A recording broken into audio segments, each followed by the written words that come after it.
Pemberitaan media sudah berganti positif. Kehidupan pribadi Reynald Tengker sudah tidak menjadi sorotan lagi. Semua orang terutama Oma merasa sangat lega. Oma juga makin senang karena Gerwin sekarang memilih tinggal bersamaku dan Reynald, meskipun itu artinya aku dan Reynald harus terus berbagi ranjang. Setiap pagi, aku meminta Reynald mengajak Gerwin sekalian mandi. Dia belum bisa mandi sendiri. Tidak mungkin kalau aku yang mengajarinya. Mengajari mandi itu seperti apa? Kau bisa mencontohkan padaku dulu. Reynald menyahut jahil membuat wajahku terasa panas. Ajari dia pakai celana dan baju sendiri juga. Gerwin kurang mandiri karena sejak kecil dia selalu dilayani. Reynald menurut. Dia mengikuti semua saranku yang harus diterapkan pada Gerwin. Awalnya ku dengar suara Reynald dari dalam kamar mandi selalu meninggi saat memberi instruksi. Dia pasti tidak sabar karena Gerwin sulit diajari. Tapi aku buru-buru menegur Reynald saat kulihat dia keluar dari kamar mandi dengan emosi meluap-luap.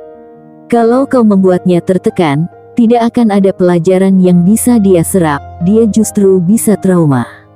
Dia tidak bisa melakukan hal yang sangat sepele, meskipun sudah kucontohkan berulang-ulang.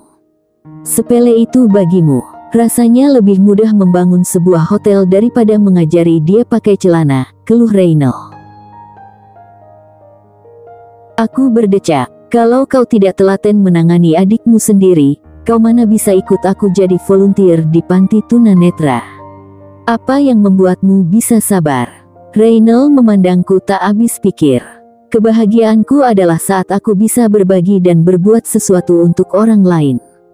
Dulu waktu aku tinggal di panti, aku berteman dengan anak-anak yang dibuang keluarganya karena cacat. Bagiku itu masih sangat membekas untuk bisa terus berbuat sesuatu bagi mereka. Tapi apa Gerwin masih mungkin diajari? Aku mengangguk, butuh proses. Kau harus membimbingnya pakai hati. Reynald diam terpekur. Hari Minggu aku mau datang ke acara Olimpiade untuk anak-anak disabilitas intelektual. Aku akan mengajak Gerwin juga. Jadi sebaiknya kau ikut. Aku ingin kau memiliki bekal yang cukup untuk memahami adikmu saat nanti aku sudah tidak di sini. 2 hari berturut-turut aku pergi bersama sepasang Tengker bersaudara. Kami mengunjungi panti tunanetra terlebih dahulu pada hari Sabtunya. Semua ruangan yang berjejer di koridor ini adalah ruang praktik. Di ujung sana untuk praktik salon, di sebelahnya untuk praktik pijat, di sebelahnya lagi untuk praktik kerajinan tangan, di sebelahnya lagi untuk praktik aktivitas harian seperti mencuci, menyetrika, bla bla bla, dan ini adalah ruanganku, ruang praktik memasak. Tunggu di sini sebentar, aku akan mengumpulkan anak-anak. Ada 10 remaja putra-putri yang sudah berkumpul. Aku menyapa mereka dan segera menginformasikan materi praktik. Hari ini kita akan membuat coklat buah. Jadi kita akan memotong-motong buah melon dan pisang, lalu kita rusuk buahnya sepeni sate, terus baru kita celupkan ke dalam coklat cair. Asyik, asyik, mereka berseru gembira. Saya suka coklat, Miss. Saya juga. Mereka memekik girang bersahut-sahutan. Hari ini Miss Katniss tidak datang sendirian, ada, teman Miss Katniss yang mau ikut mengajar, namanya Kak Ray. Aku mengedipkan sebelah mataku pada Reynald, memberi kode agar dia menurut saja apa kataku. Dan ada juga adik Kak Ray yang ikut, namanya Gerwin. Kak Sean mana, Miss? Kok nggak pernah datang lagi? Aku melirik Reynald yang wajahnya langsung berubah masam mendengar nama Sean disebut-sebut. Kak Sean sedang sibuk, tapi Kak Sean selalu titip salam untuk kalian.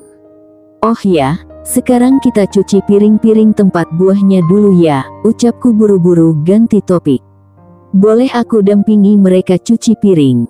Bisik Reynald. Aku terbelalak dan balik bertanya sambil berbisik juga. Memangnya kau bisa? Aku dulu pernah melakukannya di pramuka. Reynald tampak tersinggung aku meremehkannya. Aku tersenyum lebar. Aku tidak yakin, tapi silakan buktikan kalau kau bisa lebih baik dari mereka. Wenda, salah satu remaja itu, menghampiriku. Miss Katniss, boleh saya kenalan dengan Kak Ray? Oh, tentu boleh. Aku menarik lengan Reynel untuk mendekati Wenda.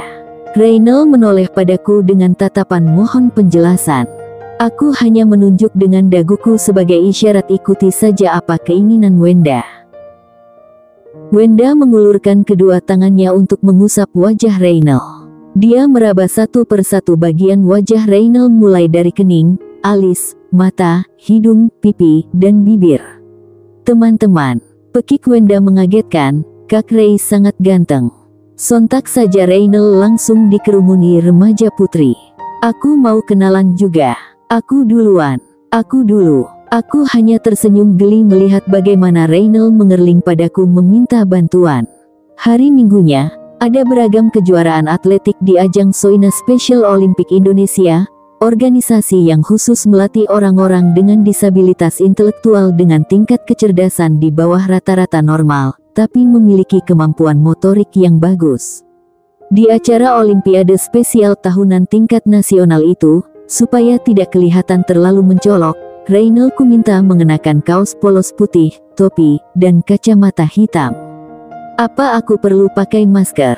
Tanyanya sebelum berangkat. Aku masih kelihatan terlalu tampan, kan? Memang, dengan topi dan kacamata hitam kuakui Reynel makin kelihatan keren. Tapi kalau kukarakan itu padanya, dia pasti akan semakin congkak. Stadion olahraga tempat penyelenggaraan Olimpiade itu sangat luas.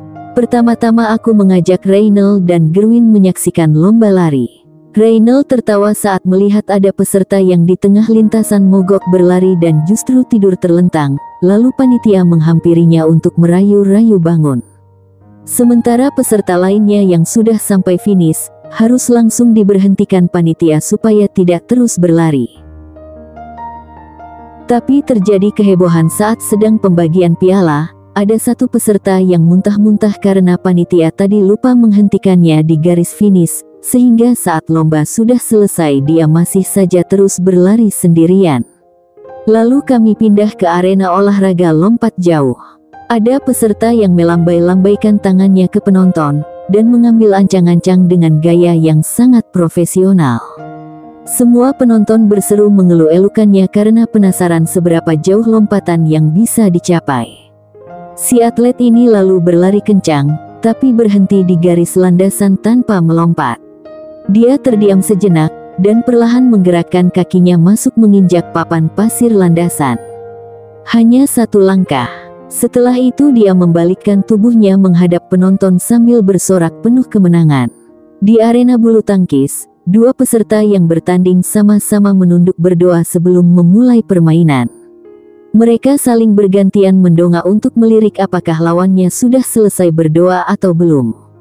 Penonton sudah berteriak meminta mereka segera mulai, tapi kedua peserta itu tetap khusyuk main lama-lamaan berdoa. Kulihat senyum di bibir Reynel terus mengembang tak henti. Sepertinya dia sangat menikmati situasi baru yang belum pernah ditemui sebelumnya. Tapi sayangnya kami tidak bisa menyaksikan semua pertandingan karena Gerwin sudah keletihan dan mogok jalan. Kapan-kapan kita bisa jogging bersama Gerwin, atau mengajaknya jalan-jalan ke kebun binatang, atau minimal belanja ke supermarket. Selama ini dia hanya duduk seharian nonton film kartun, tidak pernah melakukan aktivitas apapun. Reynel membenarkan ucapanku. Kau tahu sendiri keluargaku. Ayahku sering bolak-balik Amerika karena kurasa pacar gelapnya tinggal di sana, omaku sudah terlalu tua, bibiku selalu sibuk shopping, dan lalu tersisa aku yang harus mengendalikan jalannya perusahaan. Aku kasihan pada Gerwin, ujarku prihatin. Bila nanti kita sudah bercerai, bisakah kau tetap tinggal bersamanya seperti sekarang? Kalian bisa saling mengisi kekosongan. Kulihat Reynel sedikit menundukkan wajahnya. Aku belum berpikir sejauh itu. Dan rasanya sekarang aneh juga bagiku meninggalkan kalian.